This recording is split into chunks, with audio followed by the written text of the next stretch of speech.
Welcome to Hyperfixation Investigation, the podcast where two neurospicy best friends take time each Saturday to info dump their research deep dive of the week.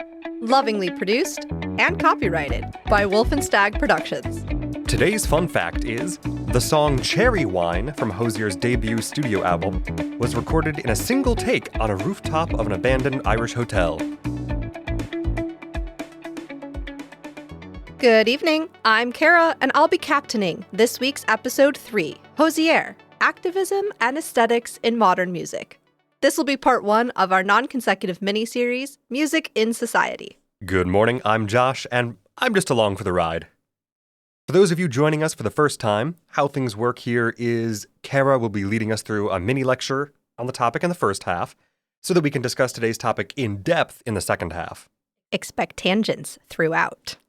We switch off duties each week, so next week, expect Josh to lead the episode. Now, on to our regularly scheduled program. Kara, what have you been hyperfixating on this week? Well, Josh, I thought this week we could talk about one of our favorite musicians. Because for those who don't know, as much as we are doing research on science and culture and history, we're also nerds. Oh yes, big-time nerds. Fans of lots of things. So today we're going to talk about one of those things that we're fans of, and that is Hozier. For those of you who listen to his music, some of this first information might be a bit of a recap of things you already know. For those who haven't, I hope this gives you some good background for him. Which also applies to more casual fans like me, because I'd say you're definitely, you follow his music more closely than I do, and life in general. Yeah. I'm trying to understate how big a fan you are. I'm not as bad as some of our friends. No, I know. I know. I love you. You know who you are. Anyway, so Hozier's full name is Andrew Hozier Byrne. He was born on St. Patrick's Day in 1990 in Bray, County Wicklow, Ireland. Now, as a side note, I promise not all of my episodes are going to have to do with Irish things. It's just kind of a coincidence it happened 2 in a row. You're sure? Yeah. Okay. I believe you. It's definitely not a key part of my identity or personality or anything. Anyway. No. So, as many may know, one of his, I think to date, still most popular pieces of music is the song Take Me to Church. Right. I think that's the first one I remember really knowing or hearing. Yep, and it was his debut EP. Oh, what do you know? So, yep, he released that in 2013. He followed that up with another EP, From Eden, in 2014. His debut studio album, self-titled Hozier, came out in October 2014. Another EP, Nina Cried Power, in September 2018. Wasteland Baby, a full album in March of 2019. Unreal Unearth in August of 2023, and 2 EPs this year in 2024, Unheard in March and Unaired in August. Now, one of the things that I think is really interesting about Hozier and his music and how he releases it is he's a very large artist that continues to release EPs on a very regular basis, which I don't think we see a lot of. No, I feel like it's usually more album-centric. Yeah. He's also one of those artists, and we'll talk about this a little bit more later, who takes breaks. Truly and seriously takes breaks. And that's awesome. That feels like a healthy option. Yes. In one of the interviews that I read during my research for this, it was mentioned that he uses a flip phone and is hardly ever on social media either, because it drains a lot of the creativity out of him. So we stand that in this day and age. Oh, I wish I had such healthy boundaries with technology. Right? So just to kind of wrap up his backstory, because we don't need to get into too much of it, he did start college at Trinity College, but he dropped out, I think, during his freshman or sophomore year in order to record demos for Universal Music. He's done a lot of small gigs in pubs and small music venues across Ireland, and he was doing so at this time. He grew up the child of 2 very creative people. His mother, Rain Hozier Byrne, is an artist. We'll talk more about her later. And his father played drums, specifically in like the blues and rock genres. And they lived out somewhere pretty rural and didn't have a lot of great internet. So he grew up listening to vinyl and cassettes and a love of blues, rock, gospel, all those kinds of music, a lot of African American centric music, because that's, what he had around to listen to. Sure. His song Nina Cried Power is in part an homage to Nina Simone. Oh wow. Yep. So you can see a lot of the influence of that and those genres of music and eras of music in his songwriting today. He taught himself how to play guitar, and he sang in school choir. So that's kind of where his more technical, I guess, education comes from. So that's kind of a very quick backstory of him and his albums and what have you. One of the real reasons that I wanted to talk about him, and I thought was something that we would have a fun time discussing, is he is very popular in the LGBTQ plus community and has long been associated with activism and feminist movements. Oh, yeah. Which is something that you and I are very supportive of. And so seeing a mainstream media artist like this really putting a lot of time and effort and public-facing support behind these kinds of issues is really interesting. So I have just a few examples, little tidbits from both his LGBTQ support, also some things about feminism. And then I think, we'll get into more of our discussion-based stuff. So this first section is going to be a little bit shorter this week. Cool. So with his debut song, in terms of, hitting the stratosphere, so to speak, Take Me to Church, it is essentially calling out the Catholic Church for homophobic and just in general not great vibes. Yeah, that's fair. And he worked with the production company Feel Good Lost in Ireland on a shoestring budget and created what has now become, I think, a very well-known music video, all in black and white, of a gay man who is beaten by thugs as his lover looks on. So from the get-go of his career, we're seeing this support calling out bad rhetoric, organizations that are unsupportive, so on and so forth, a form of activism coming through his music. Now, it's very interesting. In May of 2023, he did an interview with Charlie Stern for Rolling Stone. And Charlie brought up this idea of you have a lot of young fans. They feel like you do a lot of cultural activism, LGBTQ, feminism, all that stuff. And Hozier said, quote, "I know a lot of activists, so I'm reluctant to embrace the term activism in what I do, because I know people who have lost a lot as a result of their activism, and it costs them a great deal, and people whose activism is their life, and it's something they do to the detriment of their well-being and their health, etc. So for me, if the music is a space that can offer a moment of reflection on something, I think that's great, and that's something that I hope we can do. With activism, I'm reluctant to embrace, and I say I absolutely am, because there's people out there really in the trenches," unquote. So it's this really interesting look of, you see these themes throughout his music. We also see, feminist anthems in songs like Nina Cried Power or Swan Upon Leda. Right. And I think, he acknowledges why people would see his music that way, but also acknowledges the work and like the next level that people who, as he says in this quote, have dedicated their lives and sacrificed for what they're fighting for. Right. The people that he's indicating he considers more active in activism than himself. Right. Right. Because there is definitely a lot of just organization and community building that activism requires. Yeah. That I can understand why he's potentially hesitant to take that title on himself if he feels like he's more just calling attention to things through his music. I would still say that is a very important role, a very important function of activism as a community. Yeah.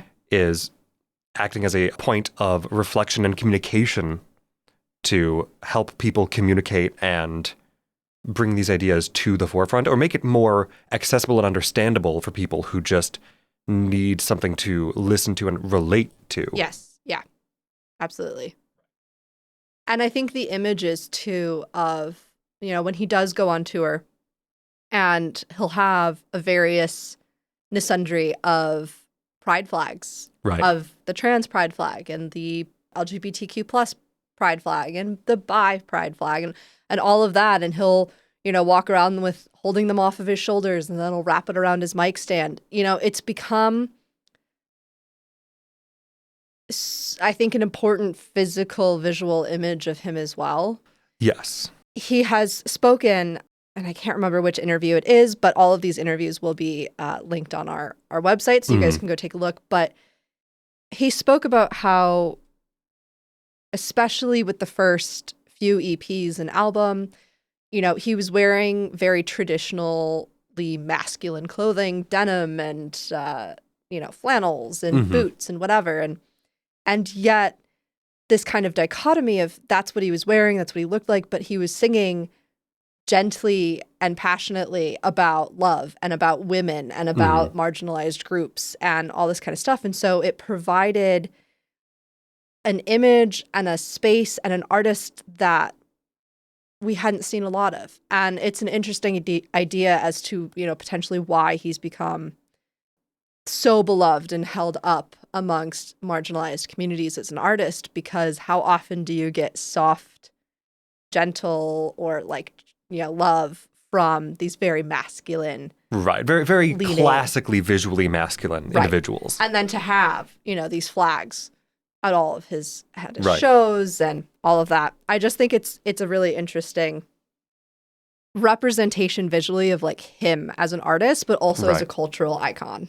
Right, because there's definitely something to be said, at the very least, for having the flags present and discussing it and being very open about these things all the time and not just paying lip service once in a while. Right. There are plenty of artists, there are plenty of media companies that routinely will just pay lip service and then move on, knowing, we've done enough to, pacify some people who would be upset that we're not doing enough.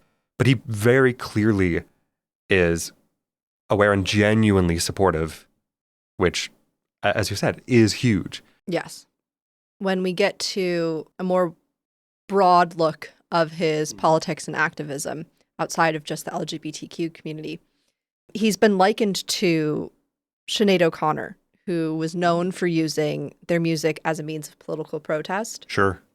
And Hozier very much is, I think, held within the same kind of regard. Sure. And his music has covered things from the mistreatment and harassment of gay people to abortion laws to civil rights movements across the world, both today and in the past. Nina Cried Power talks about the U.S. civil rights movement. Swanupon Lita talks more about Middle Eastern and Egyptian current civil rights movements going on, and issues like domestic violence. His proceeds from Cherry Wine, the song you mentioned in your fun fact for today, he's actually donated the proceeds of that song to 22 different organizations around the world that are involved in domestic violence, aid, and what have you. Love that. There are no global initiatives for this, and that's why there's ended up being 22 organizations. Right. And I assume most of them are grassroots, fairly local, or at least not incredibly large scale and wide reaching. Right. So he has to just go to the ones he can find. Right. Yeah. He's also been quoted as saying, "I think if more people would understand how simple and what really feminism is, I would imagine that most men I know are feminists without verbalizing or saying so. I'm absolutely behind equal rights, but I'm also bridging the gap between cultural mentality and society's mindset, as there are huge amounts of gaps that need to be addressed and progress that needs to be made. Yeah, I am a feminist. It's not a difficult thing to explain." Right. Intersectional feminism, which is often viewed as the more complete, inclusive version of feminism. I think, again, we have a situation where if you said, give me a male artist who exemplifies intersectional feminism, I think Hozier is one of the people that might come to mind for a lot of people who maybe are not even necessarily fans, but have seen or heard things about him. Right. Again, this kind of opening conversation of this episode in particular of music in society. And it's not so much about the music itself, that it's, of course, I think it's good music. I think people should listen to his music. But Oh, yeah. I'm a huge fan of his music in general. Right. But like even beyond that, the importance of talking about how celebrity and how the arts are so transformative and community building in our society, I think is huge. And I just think Hozier is a good example of working with marginalized groups and identities and having that come through both the lyrics of his music and also how he portrays himself as a human being outside of his music. Right. Especially as far as large artists go. Right. Right. Because there's always been tons of artists that both in music and in other genres of the arts that have done similar things or been in the same vibe of, personality or goals. But it's definitely nice to look at Hozier as kind of an example case in modern music on the international scale. Yeah. So that's kind of our overview as to his politics. The last little section I want to get into before we head to intermission. Oh, geez. Is Hozier as a vibe. Because if you are at all a Hozier fan, you have probably seen something to the effect of he's fey, he's a woodland sprite. When he disappears for a couple of years, he's gone back to his bog to recharge. I've seen on Pinterest, and I'll try to link some of these on our website, the comparisons of Hozier and Florence and the Machine as like the same vibe in different fonts. Yes. But this idea of connecting to nature whilst also having very sometimes dark and sometimes also very romantic and passionate lyrics and themes in the music, and then you just add the fact that he's like a tall Irishman with long hair, and it really just completes the whole circle. Oh, of course. I mean, I think you've likened him to certain depictions of Hades. Yeah, even I have. Yes, I have. Which, yeah, that's a vibe. Which that comes down in many ways to just aesthetics, right? And when we say the vibe, right, the aesthetics or the general feelings people have about or around Hozier as an artist and as a person that they observe in some fashion. Because I realize not all listeners necessarily know what we mean when we talk about just a vibe. I know we do because it's very much in our cultural zeitgeist. Yes. But I think that's one of the things that kind of goes along with that is outside of the often political nature of his lyrics. Right. Is where a lot of his inspiration comes from, and he actually references very often in his music outside sources. You love to see which is awesome. Because, for example, Swan Upon Leda is about the Greek mythology of Leda and the Swans. You have W.B. Yeats and Oscar Wilde. You have naming and quoting lyrics from the civil rights movement, gospel and blues music. So it's led these kinds of references and bringing in of other poetries and other mythologies and things like that have also given this fairy tale kind of vibe, almost like medieval poet or kind of modern bard feel to his music. Right. And that's often something that I see discussed around Hozier is his lyricism. Yes. Which I think I remember seeing at one point his favorite poet was Seamus Heaney? Am I remembering his name correctly? Yes. Okay. Who I believe was a Nobel laureate? Yes, he received the 1995 Nobel Prize in Literature. Amazing. I think very much it shows through his love of poetry in the way that he writes his music. Yes. And the way that he sings, because there are... It's funny sometimes the comparisons I see between him and some other musicians who have a tendency to, and this is not a bad thing, a tendency to kind of mumble in the music, but are phenomenal lyricists. Yes. Have incredible poetry in their music writing. It's lovely to see so much intentionality behind the exact verbiage of so much of Hozier's music. Yes. And he himself has said that he goes through like a really hardcore editing process I believe it. long before anybody else ever sees any beginnings of a song, of getting it to what he really wants it to be. Mm-hmm. One of the other aspects of lyricism versus musicality and whatever in Hozier is, and again, Cherry Wine just keeps coming up. I do think it's one of his best songs personally, but it's also a very interesting just study of his music and how he creates, because when you first listen to Cherry Wine, before you pay attention to the lyrics, you go, oh, this is kind of like an upbeat, song. Right. The bird song in the background. It's so happy, nice, like chill vibes. Yeah. And then you listen to the lyrics and you're like, oh, this is about surviving a domestic abuse relationship. Oh! Or Butchered Tongue is about the Wexford Rebellion of 1798. Or again, Nina Cried Power. Right.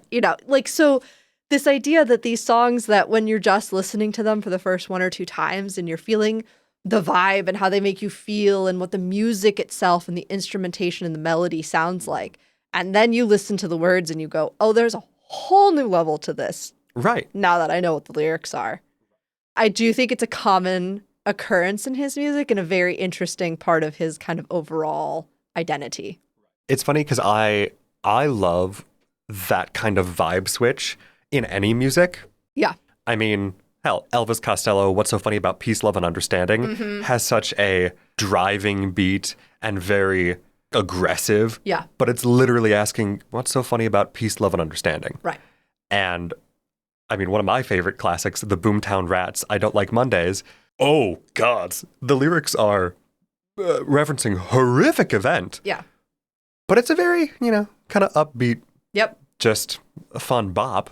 Or you look at one of our more recent examples, Taylor Swift's I Can Do It With a Broken Heart. Yes, that's right. That is like a pop dance song of the season. And yet, very clearly in the lyrics, even in the title, and, knowing anything about her backstory, you go, this is the song of a woman smiling through her pain to still be a boss. Right. Which a lot of women and a lot of people in general outside of your gender identity have felt and done to survive and get through, you know?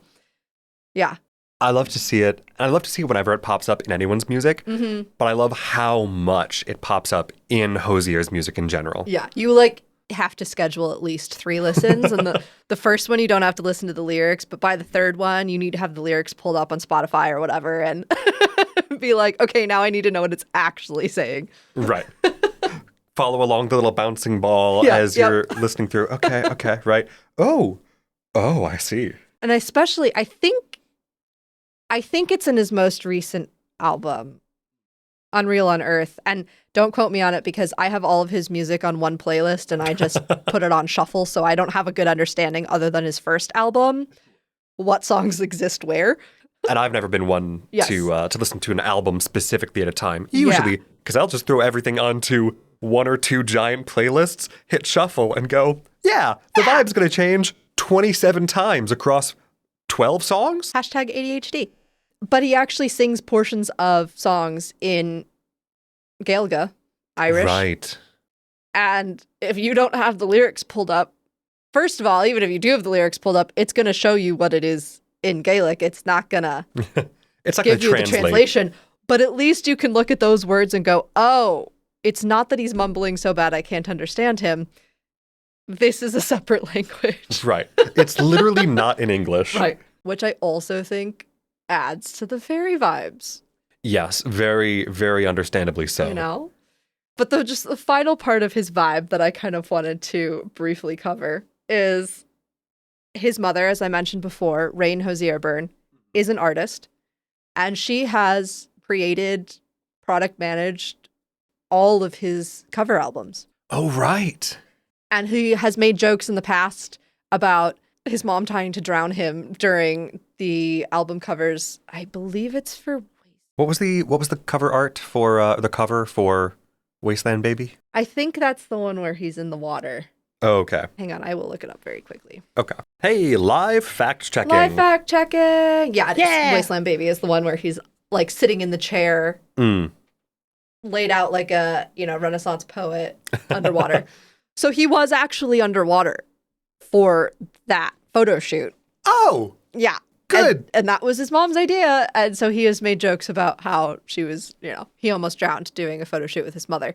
But that's just also a part of the vibe. Right. First of all, his mother, I think, is a phenomenal artist. I think she has a great understanding of his music and his vision, but also there's something so, I don't know, on brand or heartwarming or a mix thereof of like a mom understanding their child's artistry and vibe enough to always be the right choice to create the visual representation of their artistry. Oh, absolutely. Yeah. So we love that. We love that that was his choice. We love the aesthetic choices that she's made throughout this process. And, they work with photographers and outside teams, but she is like the creative visionary behind it all. Sure.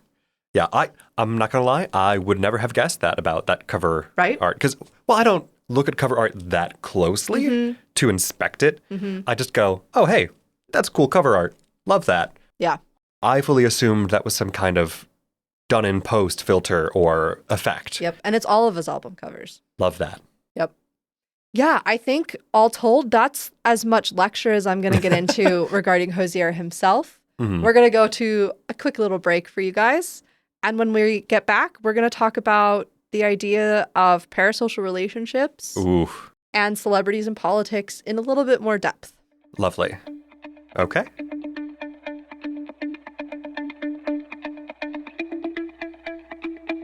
Hello, and welcome to the mid-episode break, where if you're enjoying the show and want to help us keep the lights on, to chat more about the things we love to deep dive and discuss, then we point you please and kindly towards our Patreon to support us. You can find our Patreon by searching for Hyperfixation Investigations on Patreon directly, or follow the link on our website, as we attempt this strange and silly internet version of busking. We so appreciate you listening. Please rate and review the podcast on Spotify and Apple Podcasts, and leave comments to let us know what you think. We also have an email blast that goes out weekly if you're interested, so sign up on our website. That also helps boost the podcast in the wild, interaction-based algorithms of the internet. And of course, word of mouth is still super useful to us to help us reach as many new people as possible as we continue this podcasting journey. Yes. So tell your friends, tell your family, tell that one cousin that you keep forgetting to call back. We're very excited to talk and chat about all the things we enjoy. Speaking of, we should probably get back to the episode at hand. Yes, good point. I was going to try to think of a joke here, but I'm suddenly drawing a blank, and at this point I can hear the music playing me out, so I think maybe I'll just let the music do its job, and I'll just have to cut myself off unceremoniously here, or maybe I'll do a gentle fade out, since I'm definitely just rambling now with no clear sense of direction. I don't know if I'll decide to in the editing room. Maybe I'll just cut a small bit if I no longer think it's funny. Welcome back from Intermission, everybody. Josh, any thoughts or questions you want to start off this section with? Actually, before we get into the big things, I really wanted to just shine some light for a second on who is Nina Simone for some of our listeners who might not have any idea who she is. So, Nina Simone was an American singer, songwriter, instrumental musician, composer, and arranger, and often known for civil rights activism.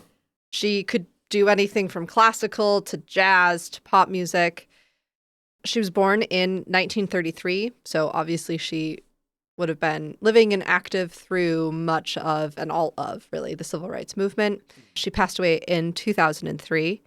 She was born and lived most of her life in the United States. However, after Martin Luther King Jr. was assassinated in 1968, she moved to France and then continued her music throughout Europe, and obviously her recordings still made it back stateside. But she has had an influence on many, many, many artists. And again, part of it is the breadth of her ability from classical to jazz to blues. The fact that she was an instrumentalist and a singer and a composer and an arranger. Right. And this kind of musical and visual figurehead of the civil rights movement. So all in all, she's just very powerful. She's somebody that I would suggest if you haven't listened to her music, you should. It's really good.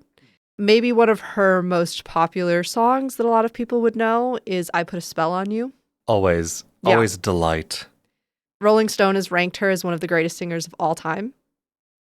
And she was granted an honorary degree from the Curtis Institute of Music in Philadelphia just days before she passed away. She had been, despite a very good audition in her late teen years to that school, she was denied admission. Right. We can all guess why. Right.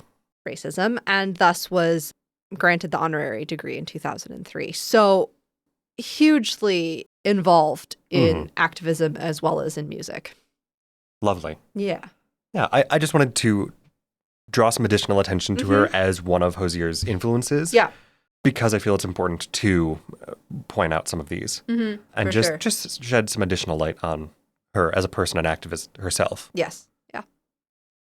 She's worthy of her own episode, and we will likely do it at some point. Yes. This Music and Society miniseries is non-consecutive, but there will be lots of them because we're both musicians. Oh, yes. Oh, yes. I'm excited for my weird ones. Oh, yeah, it'll be great. Hey, I'm going to get into the history of barbershop at some point, so... Oh, absolutely. You know.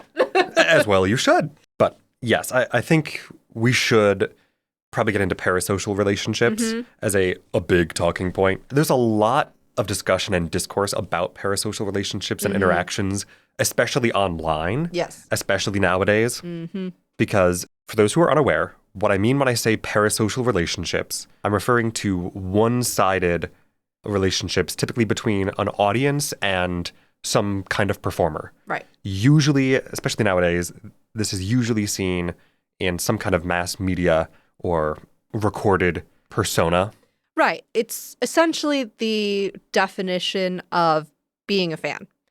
Yes. At its core. There are levels to it, which we'll get into, but at the end of the day, if you are a fan of a specific soccer player, of an actor, of a musician, and you're enough of a fan to be like, oh, I'm not just a casual listener. I don't just watch that player because they're on my team. I search out information beyond. Right. You are what a fan it takes to of consume them, right, not just of their team or whatever.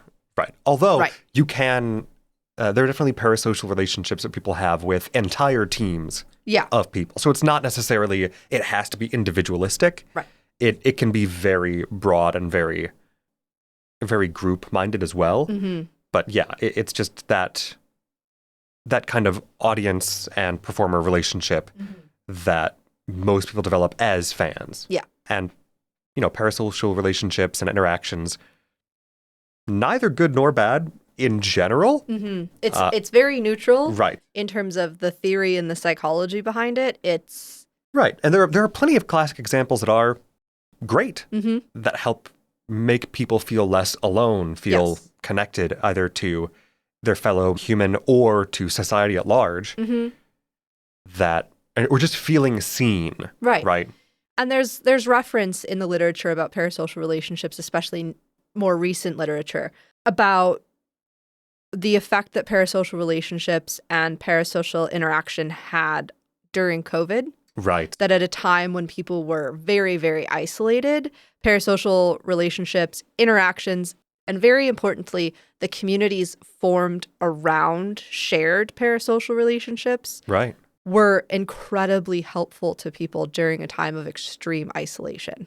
There's a Times article, which will be linked on our website, that goes into detail about why parasocial relationships and interactions are not inherently bad and why they are, in fact, helpful, healthy. They're an important part of childhood and adolescent growing. They help teach people empathy and what traits they may want to, emulate. They may find that from a parasocial relationship or community. Right. Because a lot of people end up claiming role models as individuals that they don't actually know or haven't met, but that they see the persona that somebody has in public and goes, oh, I really like who they present to be, and I want to emulate that. Yeah. Which is great. That's a very healthy normal way to approach the world. Yes. So it's interesting because where you start talking about the negative aspects of parasocial relationships, there's two veins to this, right? Yes. There's the first vein, which is the stereotypically negative view of parasocial relationships comes in the form of adolescent girls being fans of things like Taylor Swift or boy bands and it being looked down upon. Right, which is a classic misogyny. Right. Inherently. The other aspect of parasocial relationships, which is actually negative, is they typically say there's 3 levels to parasocial relationships. Most people exist in the first, and that's the healthy, I'm beyond just a casual listener, but only to find friends, to find community, it's never, people are fully aware that they won't have a relationship with this person in reality. Right. All that kind of stuff. When you start getting into the second and third levels is when you start getting either stan behavior, which we often see with fan groups attacking people online or harassing people online. Yes. If people don't agree with their artist or their, the person they are holding up on that pedestal.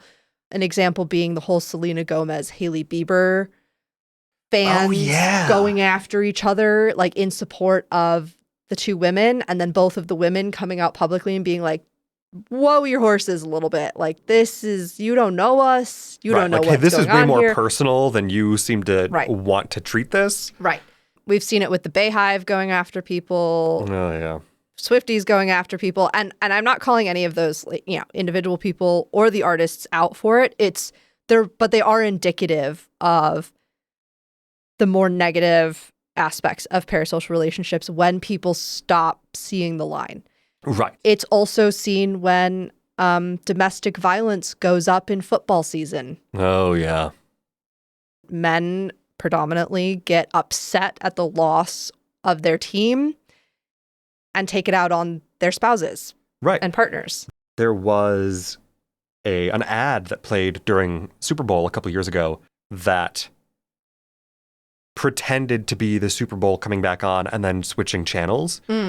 That markedly increased domestic abuse reports that day. People being angry at, the game being changed, thinking that somebody has in their house has done this and taking it out on them, only for the commercial to end and go, kidding, it was a commercial.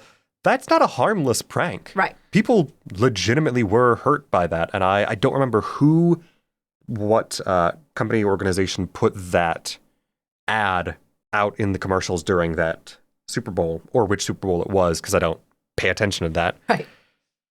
But it's scary how prevalent it can be in certain spaces online, especially. Yes. Yeah. Because that's at least where I see a lot of the discourse around it. And people use parasocial as a word only as a negative to attempt to call other people out. And sometimes, people love to call other people out, sometimes a bit too much. Right. And sometimes it's valid, but sometimes it's like maybe you wouldn't do X, Y, or Z, but that could still be a perfectly normal interaction. For example, I know sometime in the last year, I think, I don't remember why, but I think as part of some bit on Dropout TV, which is an internet-based streaming service largely centered around improv comedy and some other nerdy shows,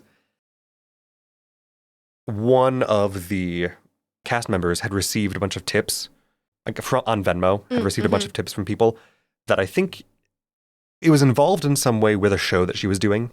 And the discourse that popped up around this was kind of wild because people started jumping down other people's throats about, oh, that's parasocial. Like, why would you do that? That's so weird. She doesn't know you, which, yeah, okay. If you're expecting like a personalized, genuine, like, thank you from that, yeah, that's weird. Yeah. But to me, that reads more as, okay, if you send a performer that you like money, that's literally just... You're giving them a tip. Right. Because you appreciate them. Yeah. Right. It's a form of busking. Right. That has evolved from just street performance to the internet at large and performing in a public space for gratuity. It's just yet another form of that. But like that was one of those things that got a little weird in the discussion about it, but in and of itself, that doesn't, to me, seem like a strange interaction. No.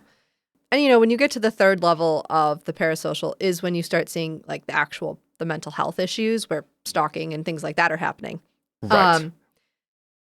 Which I was horrified for Chapel Rowan recently. Yeah. Because she talked out recently about, hey, don't pretend you know me. Like, don't. Right. And a lot of people. A lot of artists and musicians and actors have come out. Yeah. Right. And like plenty of people have said that exact sentiment before. Mm-hmm. But I saw a lot of people on TikTok and Twitter and other internet platforms, a lot of weirdos jumping on her about, well, then you shouldn't be a performer if you don't want people to stalk you. Like, excuse you? Right, exactly. Fuck no. Right. What's wrong with you that you think that's okay? Right. Well, and, the whole idea that celebrities are actually deserving of privacy is a whole other conversation, I think, even outside of parasocial relationships. But it does intermingle at least a bit. Yeah, totally. And, celebrities have come out and talked about how when parasocial relationships are healthy, they are beneficial for them too. And not even just in like, oh, they get a bunch of followers or, oh, their series is extended for another season because of all the fans. But, Supernatural is a classic case of this, where Jared Padalecki had expressed publicly a decrease in his mental health and that he had depression, and the parasocial interactions he received from the fan base, he has said, were very helpful and supportive and healing for him. So when done healthily, parasocial relationships they're healthy. They're just, at the end of the day, they're healthy. And humans are always trying to find ways to connect. So if you hear people say parasocial relationship or parasocial interaction, like, take a step back, look at the situation. Right. What's the context? The context. Look beyond just the label of parasocial, because really at the end of the day, that's just the fancy way of saying they're a fan. Right. What you need to look at is how far is that going? Right. Because that's where it can reach unhealthy, problematic levels of, hey, you need to step back. Yeah. So one of the things with Hozier, just to tie him into this section of our discussion, is, I think I mentioned this briefly, but, he has a flip phone. He's not really on social media very often. And so whereas he has heard about different communities kind of claiming him, that, his online fandom and the community at large is often very queer. And you'll see on his social medias that a lot of times when he does post things, pictures from tours, whatever, there will be a lot of comments of our favorite lesbian, or the tags of like Hozier, Sapphic, lesbian, feral, thank you, Sapphic King, what have you. And that's an example of that first level of parasocial interaction where Hozier knows it exists. He doesn't know any of these people personally. He's even less involved than a lot of celebrities are when it comes to their online communities. And he appreciates it, but he's also like removed from it. The healthy understanding of a fan base is everybody knows that. The problem becomes when there is like maybe 3% of a fan base that gets weird. But totally. It's because it's usually the vast majority are neutral interactions or healthy interactions or like that. That seems like a perfectly neutral interaction to me with the memeing of describing Hozier in a sapphic way. Right. That's harmless fun. Yes. So that parasocial relationship idea, it does then kind of move into this idea of celebrity in politics. There is an article, and again, this is linked on our website. It's more of an academic article that studies celebrities involved in politics. And I don't mean Taylor Swift endorsing Kamala Harris. Sure. I mean actor Vladimir Zelensky becoming President Vladimir Zelensky of the Ukraine. Right. So this article is entitled Celebrity Politics and Democratic Elitism. But one of the main things that it's focusing on is something called epistemic power. And epistemic power is the power to influence what people believe. Celebrities have a lot of this, often because they're very charismatic, they have large platforms, and it is unconnected to appropriate expertise, often. It's the difference between the ethos, logos, and pathos. Right. Right? Of, okay, are you making an ethical argument? Are you making a logical argument? Or are you a personality that people enjoy and will listen to? Right. And, commercials have made use of that forever. Advertisements going, oh, well, you like this football player? We'll have him advertise X, Y, or Z. Right, exactly. Right? But then using that for political clout or political activism or goals definitely branches into different territory. Again, I think this is probably like a good primer for a conversation that we're going to have on another day. Yes. Because there's so much involved in this idea of celebrities in politics, including and beyond the idea of endorsement, let alone the Reagans and Trumps and Zelenskys of the world. But I wanted to bring it up to kind of show the comparison of a celebrity like Hozier, who's involved in activism and whose art is often inherently political, compared to celebrities in politics. Right. Celebrities who literally become political figures. Right. Not just, they make political statements or their art is political, because most art is in some way inherently political. Yeah.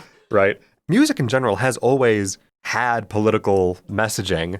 I mean, any form of storytelling, right, is meant to teach lessons. Right. And that's always influence going to behavior. And that is politics, right? Right. It's always going to be inseparable in some fashion yes. from the political climate and situation of the time, because nothing happens in a vacuum, right? Art does not exist without context. And the context of a political environment or the social environment of the time and within a given society is always going to be a huge factor in what art is made and how it's produced and how it's presented. Yes. Right? I mean, hell, Woody Guthrie.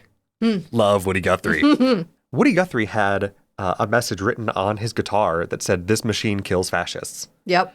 Right? Mm-hmm. Protest music has always been a huge thing, and not limited to any particular genre, right?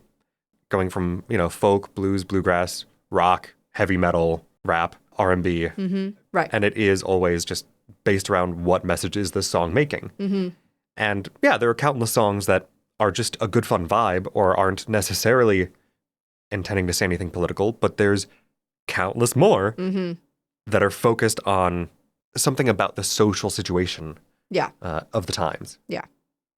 And at the very least, it's always something that should be considered when you're engaging critically with any piece of media. Yes. Not just music, but any piece of media. You have to consider the climate of, or the context of, the reality of the culture and the society in which it was made. Right. For sure.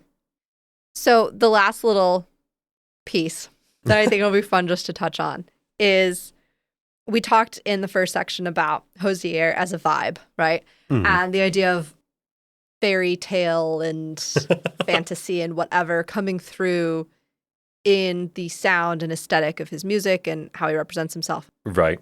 With that, I just think it's an interesting connection to make or thought to have, and it really doesn't deserve, I don't think, much discussion, but this idea of artists like Hozier, Florence and the Machine, I would argue, has a similar kind of sound in terms of being able to equate it to fantasy.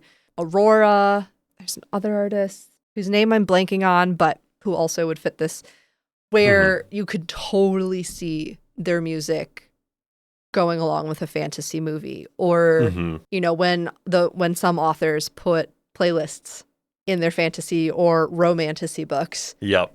These artists are very common to find on there.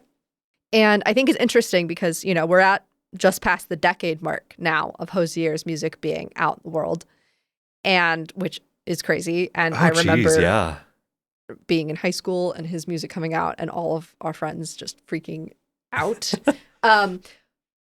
So he came out a decade ago. Obviously, fantasy as a genre has existed for ever. Yes.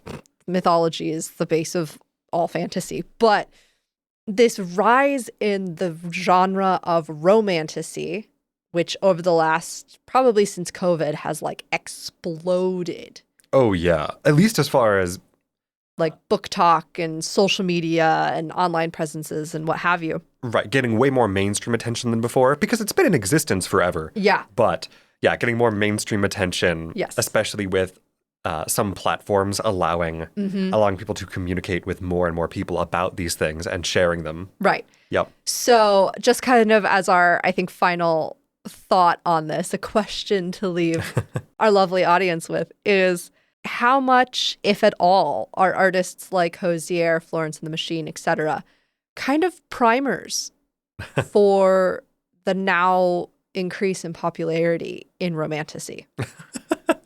Because the arts are all connected to each other. Right. Right? And if you start hearing, ooh, this is like woodland, fairy, sapphic, passionate music, does that put in your brain, in the background someplace, now I want to read books about dragons? Right. I mean, I think I think at the very least, there's something to be said about the community that's already built up. That is the intersection and the Venn diagram between these things. Yeah.